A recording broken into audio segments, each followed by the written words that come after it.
안녕하세요. 오늘의 데일리 뉴스레터에 오신 것을 환영합니다. 1. 미국 특별 통지. 2. 특수부대 준비 완료. 3. 북한의 배드엔딩. 한번 진실을 알아봅시다. 미국 특수부대의 비밀작전이 드러났습니다. 최근 있을 수 없는 특수부대의 모습이 한국에서 발견되면서 일각에서는 대체 무슨 이유 때문에 이들이 왔는지 궁금해하는 이들이 늘어났는데요. 알고 보니 북한을 상대로 한 비밀 작전이 펼쳐졌고 북한을 상대로 미국이 본격적인 작전에 들어간 것이 밝혀진 것입니다. 더는 북한을 상대로 참는 모습을 보이지 않은 미국은 한국과 공조를 통해 강경 일변도로 나가고 있는 상황. 과연 미국 특수부대의 비밀 작전은 어떤 것이었으며 현재 한반도를 중심으로 무슨 일들이 일어나고 있는지에 대해 지금부터 자세하게 설명해 드리겠습니다. 미국의 발표는 이례적이었습니다. 보통 한국에서 실행되는 훈련에 대해 전혀 밝히지 않던 미국이 최근 놀라운 소식을 공유하면서 화제를 불러일으켰는데요. 바로 그린베레가 한국에 있다는 사실을 밝힌 것입니다.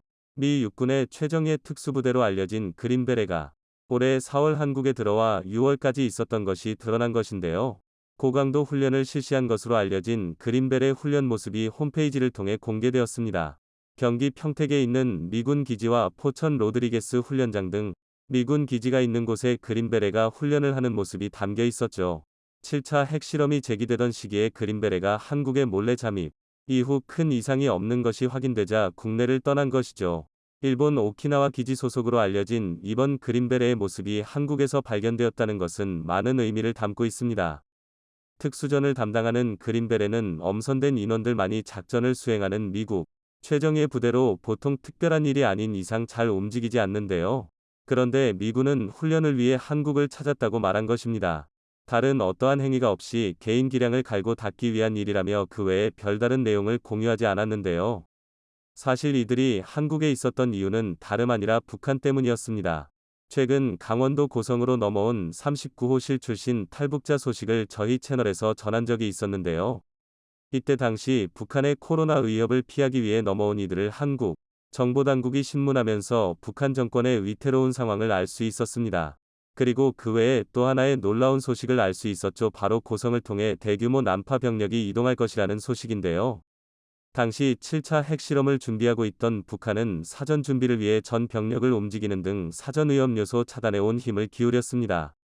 코로나 상황에서 위기에 빠진 북한 정부는 7차 핵실험을 성공적으로 완수하기 전에 남측의 동향을 파악하고 한국의 혼란을 도모하고자 부대를 파견하기로 결정했다는 것입니다. 39호실에서 근무하던 이 증언이었기에 신빙성은 높았죠. 그리고 이 시기는 공교롭게 그린베레가 한국에 들어온 시기와 일치합니다. 다시 말해 북한군 난파 정보를 입수한 한국이 미 특수부대 그린베레와 공조를 통해 북한군이 한국으로 넘어오기 전 침입을 사전에 차단한 것입니다. 비밀리에 진행되는 그린베레의 작전 특성상 세부 사항은 밝혀지지 않았으나 그린베레가 어떤 작전을 수행했는지 알 수 있는 부분이 있는데요. 바로 그린베레가 해상 침투 작전을 유달리 한국 바다에서 자주 시행했다는 점이죠. 4월에서 있었던 훈련에도 해상 침투 훈련이 있었다고 하는 그린베레.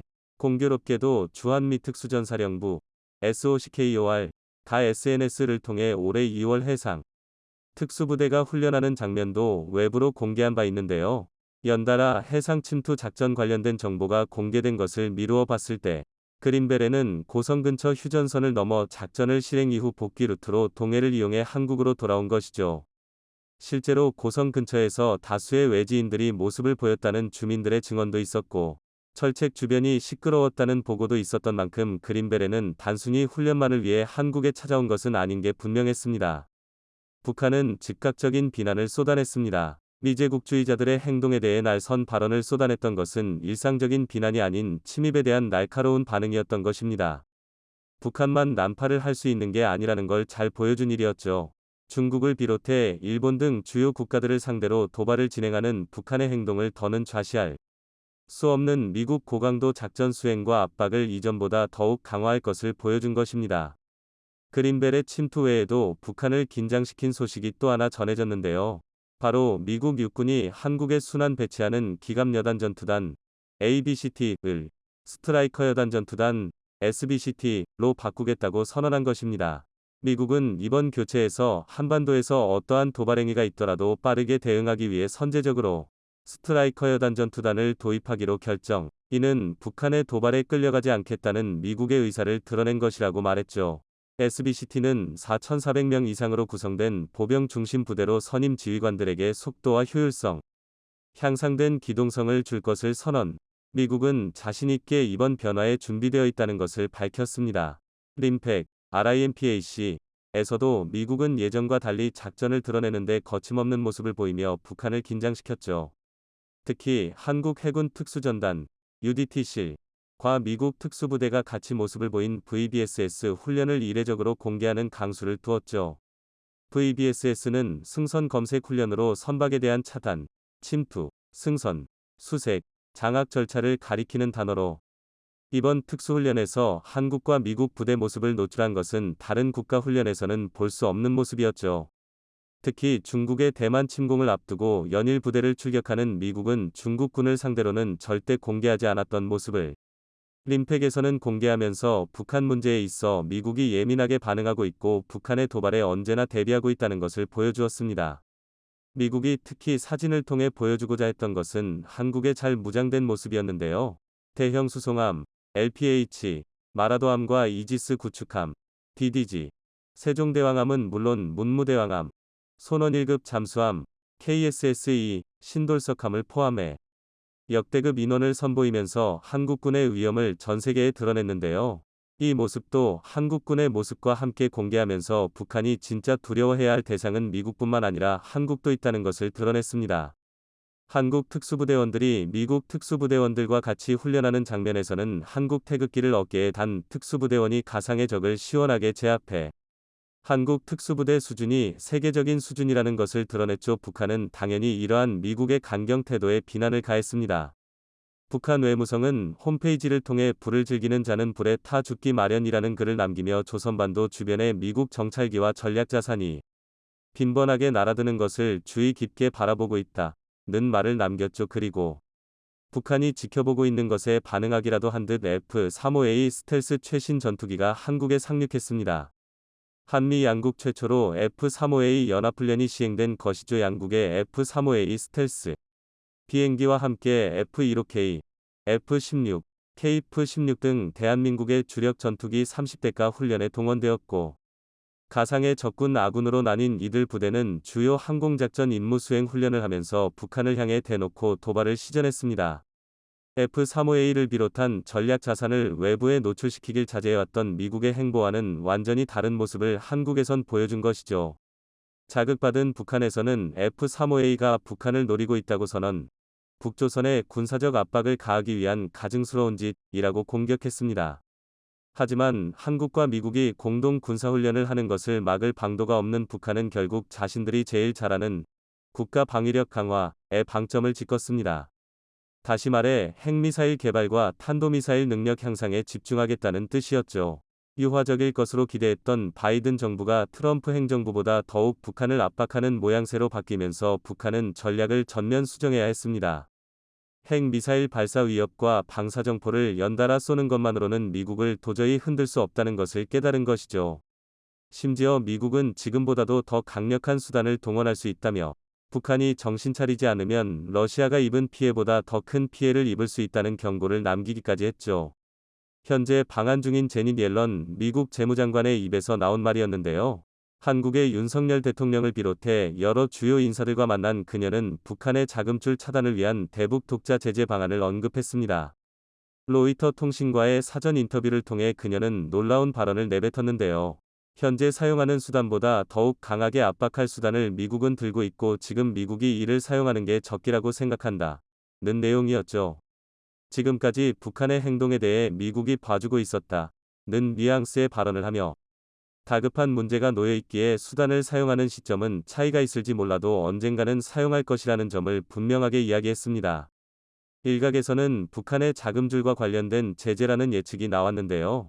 그동안 북한의 해킹 그룹과 마약 밀매를 통해 벌어들인 돈의 유통망을 미국이 파악, 이를 전부 압수할 준비를 마친 것이 아니냐는 해석이 등장했죠. 전례 없는 강경 대응에 북한은 사색이 되었습니다.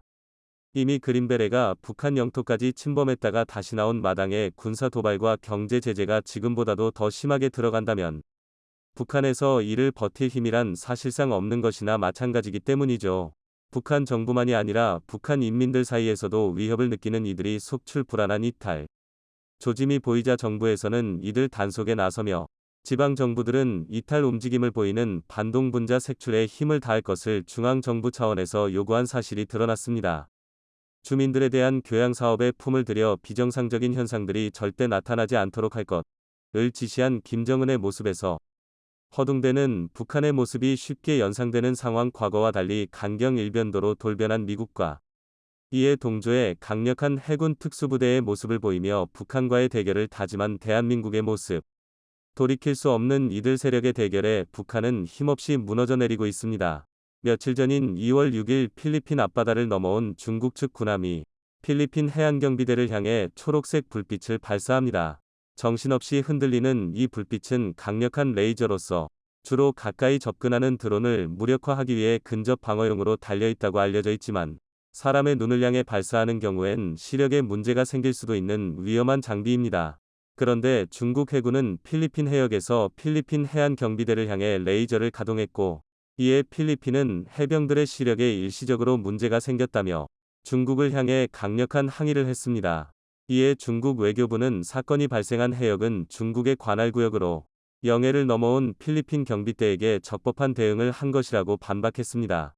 이번 일이 생긴 세컨드 토마스 암초지대는 필리핀의 배타적 경제수역 EEZ 내에 위치해 있으며 필리핀 측 군병력과 군함이 배치되어 있을 정도로 사실상 필리핀이 점유하고 있는 지역이지만 중국은 오래전부터 남중국해 인근 90%를 아우르는 구단선 해역이 자신들의 영해라고 주장하면서 주변국들의 배타적 경제수역 EEZ 이내에 군함을 배치하는 등 수시로 무력 시위를 벌여왔습니다. 그런데 비록 레이저 장비이긴 하지만 군장비를 동원한 충돌이 발생한 것은 굉장히 드문 일인데요.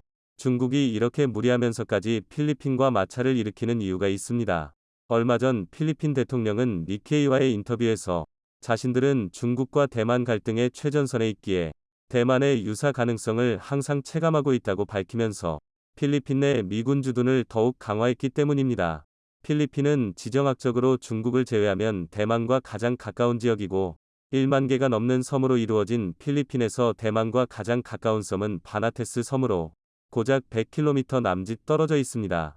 1951년부터 미국과 상호방위 조약을 체결한 필리핀은 1992년 미군 주둔협정이 종료된 이후에도 미국과 상호방위를 확대하는 협정을 체결했는데 이 배경엔 중국이 필리핀 해역 이내에 수십 개의 인공섬을 건설하면서 군사기지화하고 남중국해에서 영유권을 주장하는 빈도가 커졌기 때문입니다. 상황이 이렇다 보니 필리핀 정부는 자국 내 핵심 군사기지 4곳에 대한 사용 권한을 미군에 양도하고 있으면서 자국의 해군력 확대에도 노력할 것이라는 입장을 내비쳤습니다. 이런 상황에 미 해군의 군함 프로그램에서 최고 사령관 직책을 맡고 있는 톰 앤더슨 중장은 극비리에 한국을 방문해 국방부 관계자들 방위사업청 관계자들과 함께 한국 내 조선소들을 둘러보는 일정을 가졌습니다. 앤더슨 중장은 한미 양국은 오랜 기간 유대 관계를 유지하고 있으며 방위산업 분야에서 협력은 계속해서 강화되었다는 뜻을 밝혔고 곧이어 한국의 3대 조선사인 현대중공업과 대우조선해양 그리고 한진중공업을 방문했습니다.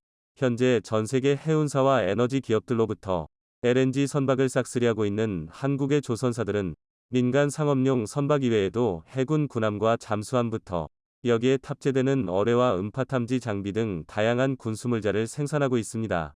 이런 이유들로 몇 년 전 한국의 조선사들이 회복불능의 적자와 자본 잠식 상태에 놓였을 때 한국 정부와 산업은행이 나서서 국민 세금을 투입하여 경영 정상화를 시도했던 이유 역시 국내 조선사들이 한국의 해군 군함과 잠수함부터 수많은 방위산업 기술을 가지고 있어 자주국방의 핵심 역할을 하고 있기 때문입니다.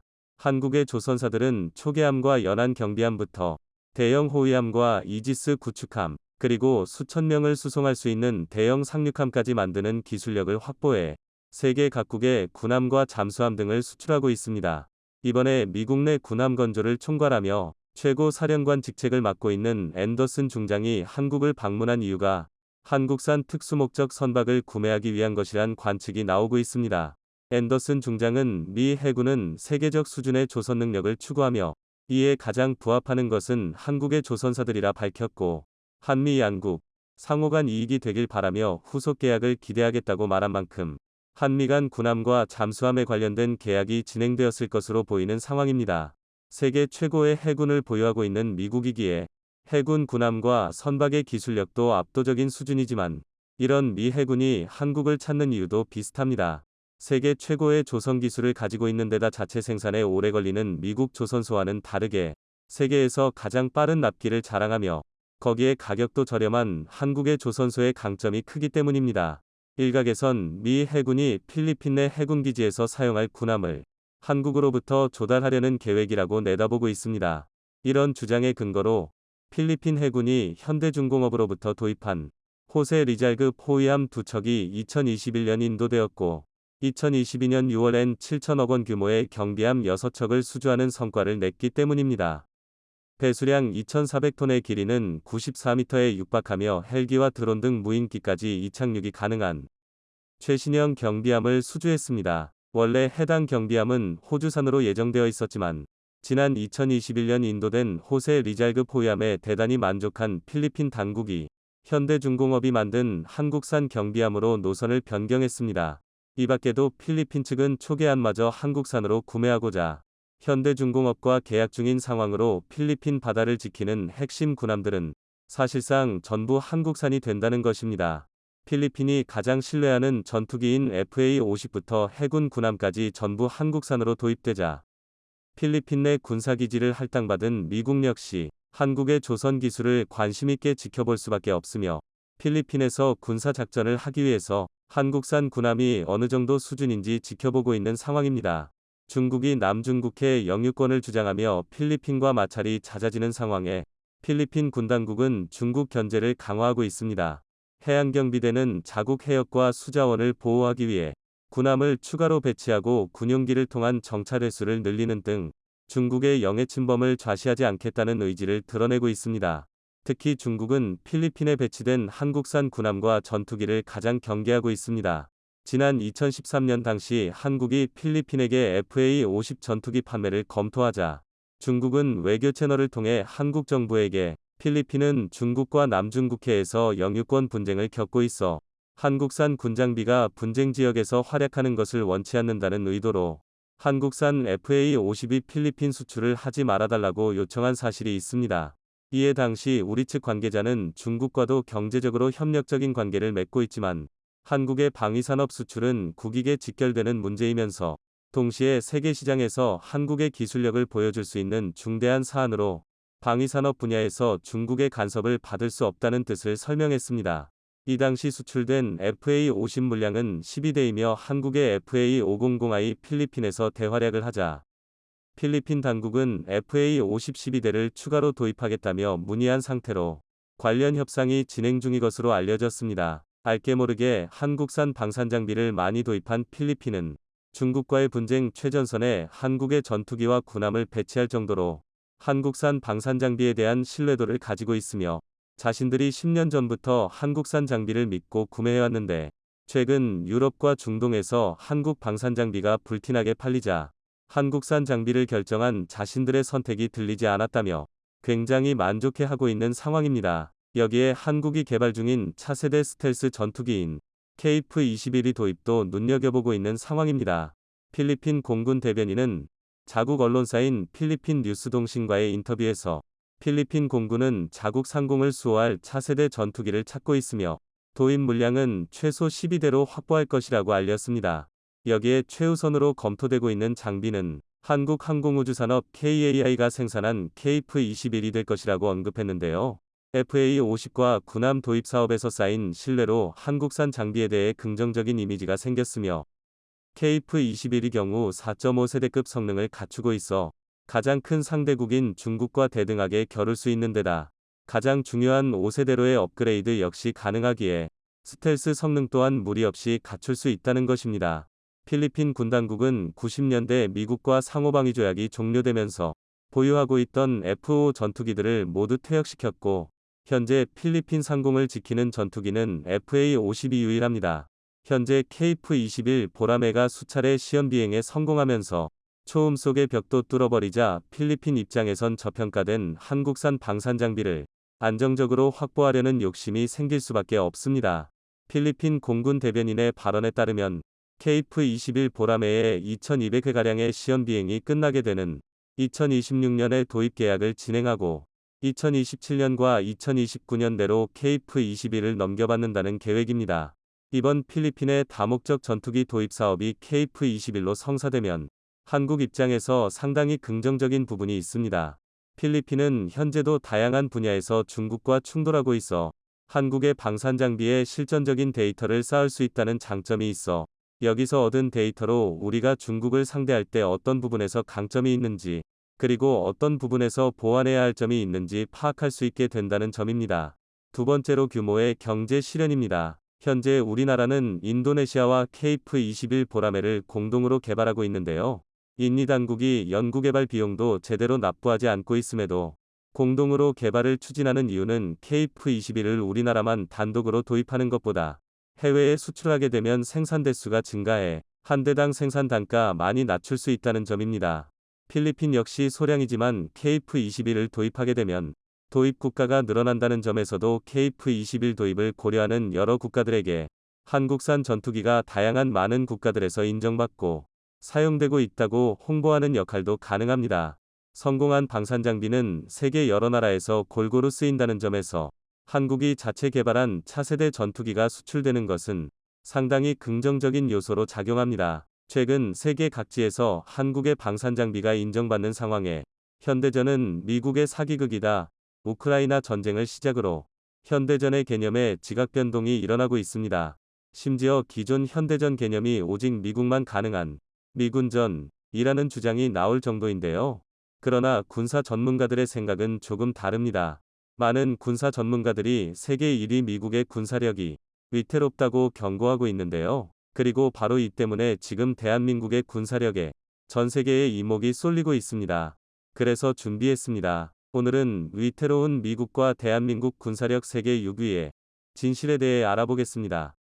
지금에 와서야 설득력이 떨어졌지만 현대전이란 곧 총력전의 반대말과 같았습니다. 과거처럼 우리나라 대 남의 나라가 1대1로 싸우는 게 아니라 거미줄처럼 얽혀있는 국제관계 속에서 주요국들의 개입이 당연시되기 때문인데요. 우크라이나 전쟁의 흐름을 보면 이를 아주 잘 알 수 있습니다. 일반적으로 전문가들은 2014년 시작된 돈바스 전쟁을 우크라이나 전쟁의 첫 물리적 충돌로 보고 있습니다. 러시아가 추구하는 전형적인 현대전의 모습이었다고 할 수 있는데요. 러시아 입장에서는 타국의 개입 없이 우크라이나의 국력을 소모하고 원하는 바를 얻을 수 있는 상책이었습니다. 실제로 이때까지만 하더라도 돈바스 전쟁에 개입하는 주요국은 미국 정도가 전부였습니다. 심지어 그것도 간신히 체면치레할 정도의 군사 원조가 전부였는데요. 오죽하면 다수의 군사 전문가들이 우크라이나 전쟁 초기 러시아의 승리를 예상했을 정도입니다. 우크라이나에게 러시아의 침략은 그 즉시 국력을 총동원해서 대응해야 하는 절체절명의 위기였지만 세계 2위 군사 대국인 러시아 입장에서는 푸틴의 말맞다나 특수 군사작전 정도에 불과했기 때문입니다. 그리고 이로 인해 많은 전문가가 창피를 당해야 했는데요. 모두 아시다시피 러시아는 철저히 실패했습니다. 전문가들마저 단순히 군의 규모 무기 체계의 차이만으로 전쟁의 승패를 재단하는 실수를 저질렀던 것입니다. 그도 그럴 게 그간 미국이 보여줬던 현대전은 개전 초기 신속하게 제 공권을 장악하고 이를 바탕으로 적의 방공망을 제압하는 데서 시작되었습니다. 이후 신속 전개가 가능한 압도적인 정찰 감시 자산과 세계 최고 수준으로 무장되어 있는 지상군을 이용해 작전 지역을 넓혀가는 것이었는데요. 이 과정에서 정밀한 통신 체계를 이용한 막대한 항공 지원이 수반되었습니다. 또한 적군 저격수 하나 잡기 위해 해당 지역에 대규모 폭격을 날릴 수 있을 정도로 압도적인 보급 지원 능력이 뒷받침되어야 합니다. 이게 가능했기에 미군은 걸프 전쟁을 수행하는 211일 동안 약 148명의 전사자가 발생한 반면 이라크 측에서는 무려 2만 5만에 달하는 전사자가 발생했습니다. 그리고 전쟁은 미국의 승리로 끝을 맺었는데요. 상황이 이렇다 보니 세계 2위 군사력을 가진 러시아가 속전속결로 우크라이나를 끝내버릴 것이라는 예측은 당연해 보였습니다. 그러나 예상과는 정반대로 러시아군 현대전 능력은 동네 꼬마들 전쟁놀이만도 못했는데요. 더군다나 전쟁이 장기화되고 총력전이 되어가면서 전쟁을 지속할 능력이 부족하다는 사실이 낱낱이 드러나고 있습니다. 이는 미국과 러시아의 결정적인 차이 때문인데요. 당면한 얘기지만 현대전에는 돈이 필요합니다. 그것도 아주 많은 양의 예산이 필요한데요. 일례로 현대 미군 보병 한 명을 완전 무장시키는 데에는 약 17,500달러, 한화 약 2,150만 원에 육박하는 금액이 필요하다고 추측됩니다. 미군의 강력함은 이런 일개 보병 단계까지도 수천만 단위의 첨단 기술이 적용되었다는 점입니다. 그리고 이게 가능한 이유는 미국의 어마어마한 경제 규모 덕분입니다. 실제로 2021년 기준 미국의 GDP는 약 23조 달러가 넘는데요. 그나마 중국 17조 달러, 러시아가 고작 1.7조 달러에 불과하다는 걸 생각하면 미국의 경제 규모가 얼마나 차원이 다른 수준인지 짐작할 수 있습니다. 그리고 이런 경제적 풍요는 군사력 규모에 상당한 영향을 끼치는데요. 국방기술진흥연구소에서 발표한 2022 세계 방산시장 영감에 따르면 2021년 상위 15개국 중 미국의 국방비 관련 지출은 8,010억 달러로 나머지 14개국을 합친 9,150억 달러와 비슷한 수준이었습니다. 미국이라는 한 나라의 군사 관련 지출이 전 세계의 군사 관련 지출과 맞먹는다는 것이죠. 정말 입이 떡 벌어지는 수치인데요. 속된 말로 표현하면 돈을 이만큼이나 때려박으니 미군이 세계 최강이 아닐 수 없는 것입니다. 더군다나 이보다 놀라운 것은 그렇다고 미국이 국가 예산의 대부분을 국방비로 지출하는 것도 아니라는 점입니다. 실제로 미국의 국방비는 2022년 기준 GDP 대비 약 3.2%에 불과합니다. 중국이 1.7%, 러시아가 3.1%, 대한민국이 2.8%인 것을 감안하면 절대 높다고 할 수 없는 수치인데요. 그럼에도 불구하고 미국의 막대한 경제 규모가 군사력의 강력함을 뒷받침하는 것입니다. 하지만 그렇기 때문에 바로 여기서 중대한 오류를 범하기 쉬워지는데요. 군사력, 경제 규모와 반대로 현재 미국 내부의 상황은 최악으로 치닫고 있습니다. 즉 일부에서 말했던 것처럼 자국 내부의 문화와 시민의식이 분열하고 있다는 건데요. 현재 미국은 막대한 규모의 군사력을 바탕으로 세계 최강을 석권하고 있지만 총력전 혹은 그에 준하는 상황, 예를 들어 양안 전쟁과 같은 상황을 가정했을 때 정말로 압도적인 강력함을 보여줄 수 있을지는 의문입니다. 당장 미국은 지난 2021년 20여 년을 이어온 아프간 전쟁에서 결국 패배를 선언했는데요. 이 전쟁에 소모된 비용만 2조 달러, 하나 약 2,456조 원이 넘는 천문학적인 금액을 투자했습니다. 이는 아무리 미국이라 하더라도 쉽게 감당할 금액이 아니었습니다. 더군다나 이 막대한 금액과 시간을 쏟아붓고도 미국은 패배했고 한 세대에 걸친 전쟁을 치르는 동안 엄청난 사회 문제를 양산했습니다. 그 대표적인 것들이 바로 치솟는 실업률과 인종, 성별 간의 갈등입니다. 일례로 미국의 범죄율 자체는 매년 하락하고 있지만 반면 증오 범죄의 발생률은 치솟고 있는데요. 각계각층, 남녀노소, 인종, 출신지를 가지고 서로 악의다툼을 벌이고 있다고 해도 과언이 아닙니다. 그런데 문제는 이런 상황에서 중국이 미국의 바로기 뒤를 바싹 쫓고 있다는 것입니다. 2022년 가장 강력한 국가 3위를 기록한 중국은 경제, 군사면에서 모두 빠른 성장을 기록하고 있는데요. 게다가 공산주의 국가답게 민도를 조종하기도 쉽습니다.